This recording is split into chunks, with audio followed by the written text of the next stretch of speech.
20-20, 25-25 વર્ષ સુધી સુખ ભોગ્યું હોય ને કદાચ 12 મહિના 2 વર્ષ દુઃખ પડે તો એમાં તો આપણે એમ કાળો કેર કરી મૂકીએ છીએ.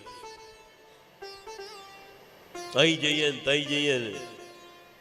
દુઃખ સહન કરો. એ દુઃખ કેમ સહન કરવું એ આ કથા શીખવાડે છે. આધિ વ્યાધિ ને ઉપાધિ એ ટળી જાય છે. આવતી આફતોથી બચી જવાશે. મનમાં આવતા ખોટા વિચારોથી બચી જવાશે. સંકટોનો સામનો કરવાની તમને તાકાત મળશે. દુઃખ તો બધાને પડે, પણ દુઃખમાં કેવી રીતે જીવવું એ સમજણ એ કથામાં બેસવાથી આવે છે.